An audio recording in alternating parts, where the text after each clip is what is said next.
So we weirdest thing. We just get into conversations. There's no intros. Like I had to do intros, or it's just like, yeah, we did. We just dive into the conversation. We out here, you know. Um, I don't know if we. This is just conversations. I mean, it's nothing serious. I just wanted us to talk about the creative process. You know, we've done a lot of songs, and one thing I've always looked at, and what's been crazy. I don't know. This is just my perspective from the first song we ever recorded together in studio. I'm away from. Did we? Mani Velesha, because I remember I came. Funny thing is, that's not our first. Oh, you mean You and I, yeah, you and I, because I remember I came through to the lab, but it was at your house, and I played you Bani Vedesh, and you're like, "Oh, this is fire," and we always have like long conversations before the song, you know, So and the conversations have got nothing to do with the song. absolutely nothing to do. It's like, since I walked in this room, this place, we haven't had one conversation to do with what we. Nothing. That's the weirdest thing. It's the funny part. We all have this thing, and I think we have to probably do it a little bit different going forward. We use studio time to catch up. So it's like 5 hours of, oh yeah, bruh, so yeah. And then afterwards, like, let's get it done. Let's get it done. And then we go in there, we get it done, you know? Which is just very interesting. I remember Bani Vedesha, we got in studio, Same thing. we were talking about everything but everything but the song. Yeah. And then it was time to record, and then you put out the fire verse, and it's like, yo, and I had recorded already. I'm like, what do I do with my verses? But I'll tell you something about that song. It's one of the few songs where, you can tell when you really like a song, Yeah. and this is the one. Yeah, it was the one. It was that one. And I'll tell you another one, Green Light. Green Light. I feel like re-recording that song every day I hear it. Every time I perform that song, it feels like it's a whole new song. Every time I listen to it, it feels like it's a new song. And the thing I like about Green Light is just how we get our music done the weirdest way. You know what I mean? Like when people listen to like you and Slap, but we just have a processes. The process is very different. And it's amazing to get it done. And I like the fact that today we get to tap a little bit into the creative space, because we discuss a lot of business, we discuss a lot of family, we discuss a lot of everything, but the creative process. But we understand each other's creativity. We understand each other. That's the way it's at. You know what I mean? About it. It's like we can share it with you guys. Yeah. So I wanted to find out, like, I have an idea, because we've recorded so many songs together. Yeah. What's in your mind when you get into a space and we're about to record a song? It's like, here's the song. For example, Finally, right? Yes. We get in the studio, and then I play the instrumental, and you hear it. You're like, oh, what's the first thing that comes in your mind? Do you anticipate? Are you always thinking, is it a hip hop song? Or are you gravitating towards, I would like it to be hip hop, especially since we've done like different sounds? Yeah. Or are you like, I would take whatever comes? Or what happens in your mind? Because most of the times I don't send the songs to you. It's like we just get in there and it's like option 1, option 2, option 3. Yeah. So for me, it starts with the ding, detect the message. The message, yeah. Yo, brah, how you doing? I'm good. How's it? I've got a song. When can you pull up? Yeah. That already stimulates me to start thinking. I'm like, okay. Firstly, I know I need to step up. Yeah. Because it's a serious call. Obviously, it's Roxa, so I'm pretty sure it's going to be a banger.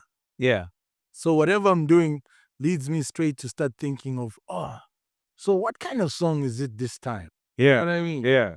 And you'll agree with me that even it's usually you bringing up the sound. Yeah. Even for my album, I'll ask you to lead. Yeah, you're like, what are we doing? Deliberately, Yeah. for 2 of my albums consecutively, Mother Tongue, remember, Yeah. you sent me a project. Yeah, yeah. I don't know if I was supposed to put this out, but yeah, anyway, now you know. Yeah. So you send me the project. Yeah. And then I work with, even for BW3. Yeah. I think what happened is you came through and you laid the frame. The frame, yeah, and then I started. So it's very few people are allowed to do that for me. yeah, So that's a big plus. But that also just shows you how much trust I have that the record will be solid. You know what I mean? Yeah. It's So for me, the creative process starts right there when you ping when I When get the message comes. exactly. It's the same thing. It's the same. It's like, bro, the album. I'm working on this album. You know, In the back of my mind, I'm like, are we rapping? Are we Are we going this side? Are we going dancehall? What exactly are we doing? yeah. But I also, this is something that I'll just put out there. It's something I respect about Slap, and I'm not just saying it because a good friend of mine is.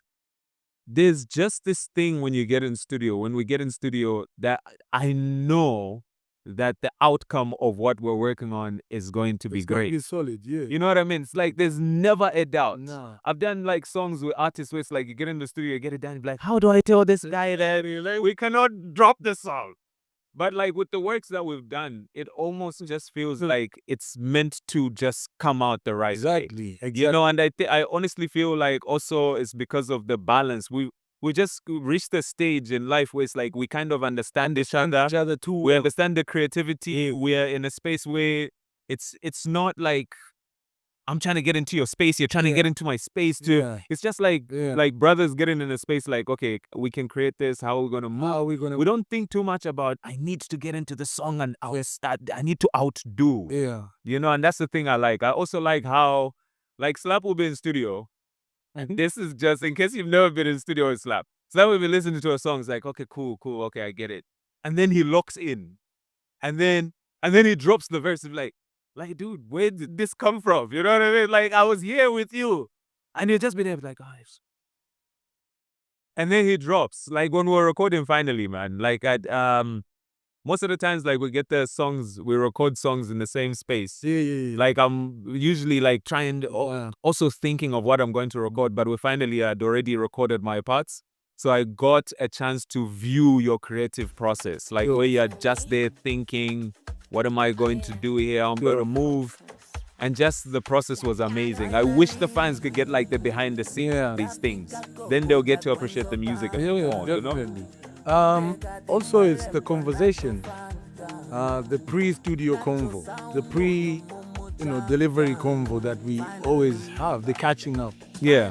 For me, that's also part of the process because, you see, we talk about so many things. Yeah.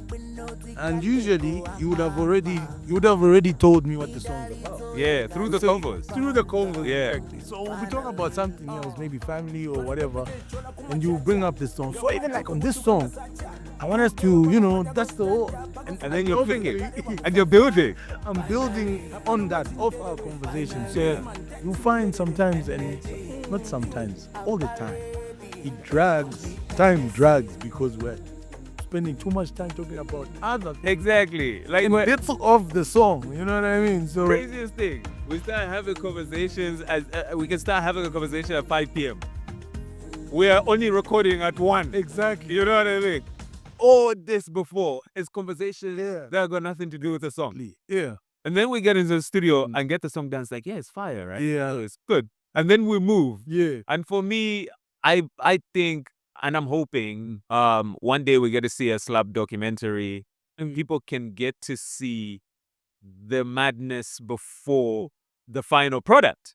And the madness is the creativity and how he gets to tap into the mind and pull out these ideas and piece them together. Yeah. And then people listen to the song and be like, oh, I can't believe he said that. For Finally, though, I'll tell you one thing. I enjoyed Finally the most because even through the recordings, remember we had to ask people to keep quiet. Yes. Like we constantly had to ask, guys, okay, now there was so much laughter, there was so much fun. It was a good It was so real, it was genuine, a genuine session. I mean, we always have, chemistry. We have this chemistry in the studio. Yeah. Around people, that I rarely record around people. Yes, like the creative space is very introverted. Like no one, anyone in there. It's a personal thing. I know. But this time it was different because it was more of a chill. Yeah. Hangout. Hangout. Yeah. Than a session. And even the way it was, managed, placed, everything about it for this particular song. And if you listen to the vocals, The vocal, yeah. yes, you can tell that Like I it's was a having vibe. fun. It's a vibe. Yeah. It's a vibe. I like the finally slap. We have seen different versions of slap. The finally one was like, oh damn, nah, we're chilled. We're chilled. Yeah. You don't want to get the other side of slap. You know, the rap slap. The rap slap wasn't gonna allow all of that noise in the studio because I've seen the rap slaps. That's like, I need to get my buzz right. It's just like me, sound engineer. If I can record myself, I record myself. You gotta move. You gotta move. Let me get this done. So it was good to see that side because I've been able to do songs with the rapping, the MC, Exactly. the actual, the one that drops, you know, and the one that gets onto a commercial song and it's like, this is a commercial song, let's give them this type of vibe. Yeah. And I just would like to salute the versatility that you've been able to show in the industry. You know, Appreciate that. there's a side that you've tried to tap into at some point and you haven't really dived in there. There's a little bit of the ragamuffin side.